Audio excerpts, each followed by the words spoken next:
Sir சொன்னார் sir, கேள்வி கேட்டால் பெரிய ஆளாயிரலான்னு. எங்கள் வாஜார்கிட்ட நான் ஒரு கேள்வி கேட்டேன் சார். என்ன கேள்வி கேட்டீங்க? நீங்கள் எப்போ ரிட்டையர் ஆவீங்கன்னு கேட்டேன். நான் பெரிய ஆளுங்க. திட்டமிட்டும் லட்சியத்துடன் கடின உழைப்பக்கூடிய இருக்கிற ஒவ்வொரு மனிதனுக்கும் எல்லா நாளுமே இனிய நாளையா.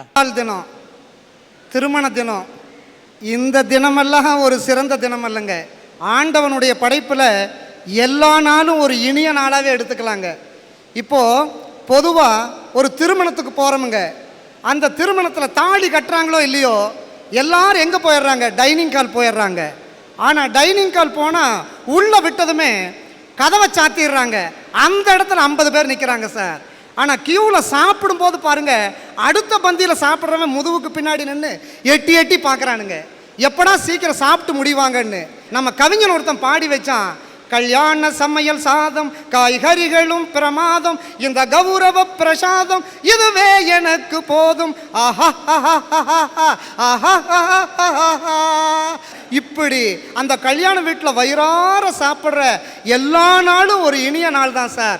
ஆனால் நம்ம மக்கள் சாப்பிட்றதுக்காகவே எத்தனை வகையான உணவை கண்டுபிடிச்சி கொடுத்துருக்காங்க பாருங்க.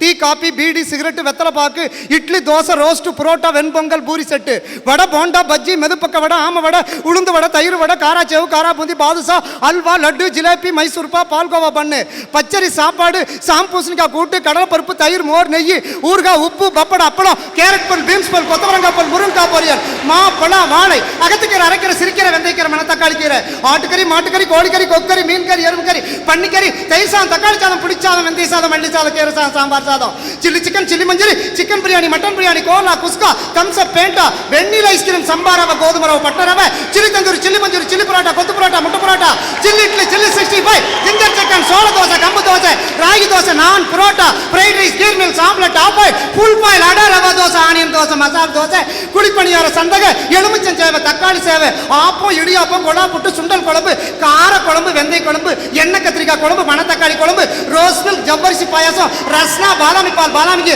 பானிபூரி, பேல்பூரி, கட்லை, பொரி, கடலை, சுண்டல், காரப்பொரி, மசால் பொரி, பூண்டு பொரி, மிளகு பொரி, ரஸ்தாளி பழம், பூம்பழம், மிருப்பாச்சி பழம், பீடா, இதையெல்லாம் சாப்பிடக்கூடிய மக்கள் அந்த ஆனந்தமா நினைக்கிறானல்ல சார், அந்த நாள் தான் சார் இனிமையான நாள்.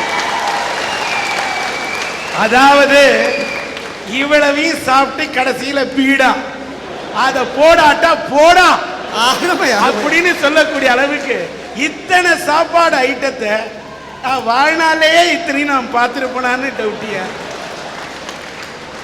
தலைவரை இவ்வளோ சொன்னீங்களே, முக்கியமான நம்ம சரக்கு ஐட்டத்தை விட்டுட்டீங்களே ஐயா, விட்டுட்டீங்களே ஐயா. சான்றோர்கள் மத்தியில நல்லதை மட்டும் சொல்லணும்னு நினைச்சேன். ஆனா அவர் ரசிகரா இருப்பார் போல் இருக்கு. பீர், பிராண்டி, ரம்மு, ஜின்னு, விஸ்கி, கல்லு, பனங்கல்லு, தென்னங்கல்லு, ஈச்சங்கல்லு, சாராயம், பட்ட சாராயம், கள்ள சாராயம், முந்திரி சாராயம், ஆந்திரா சரக்கு, கஞ்சா சார். ஐயா நீங்க தான் பெரிய குடிமகன் ஐயா. அப்படி ஐயா, அவரு சொல்ற மாதிரி அந்த குடிமகன் நான் அல்ல. நான் தமிழ்நாட்டில் படித்து தமிழை கற்ற தமிழ் குடிமகன்.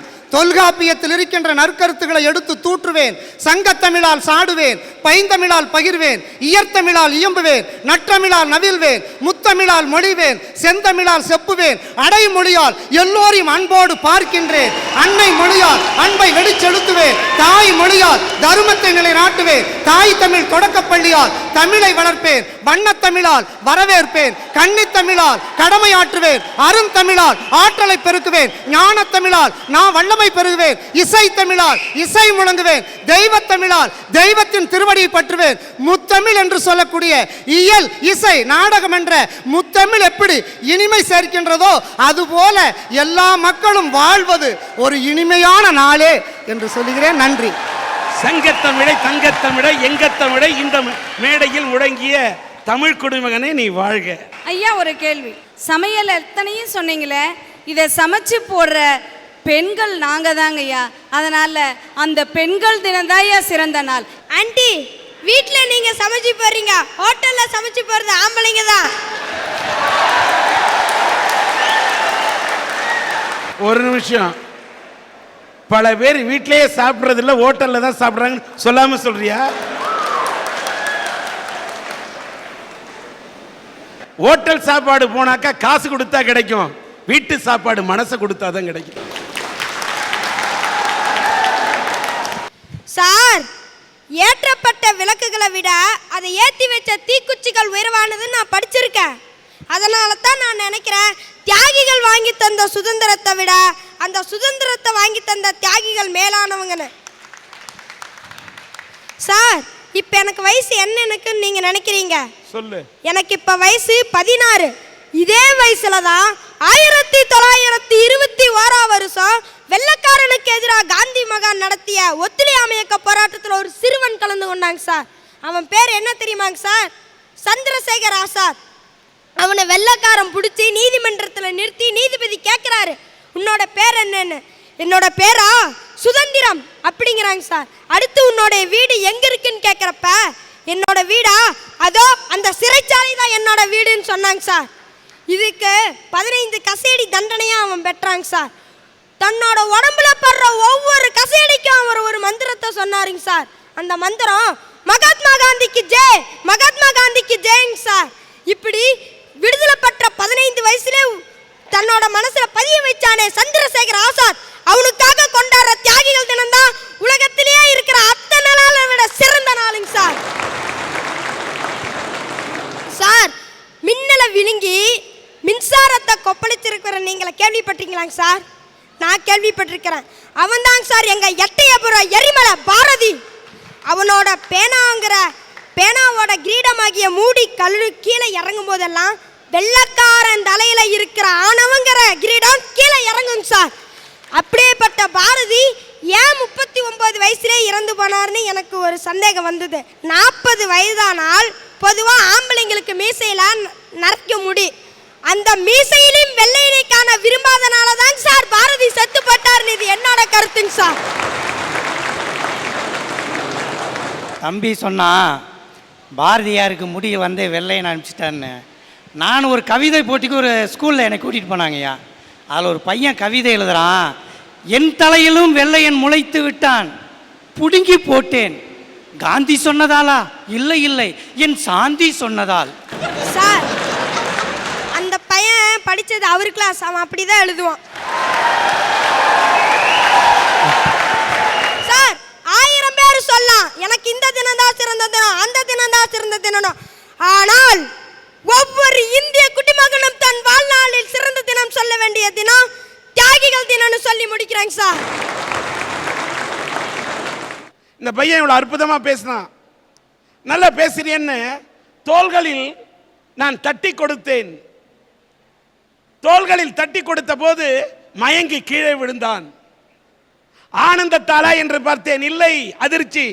தியாகிகள் தினத்தை பற்றி இவ்வளவு உணர்த்து நாட்டின் நரம்பெல்லாம் துடிக்க, விழா எலும்புகள் துடிக்க, இரத்த நாளங்கள் கொப்பளிக்க, இந்திய தேசத்துக்காக தியாகிகள் தினத்துக்காக இந்த மண்ணின் மைந்தர்களை பற்றி, இந்த இந்திய தேசத்தை பற்றி இவ்வளவு கவலையோடு பேசிய இவன், அக்கறையோடு பேசிய இவன் வாழ்க்கையிலே இவன் மனதுக்குள்ளே ஒரு கவலை ரேகை ஓடுகிறது.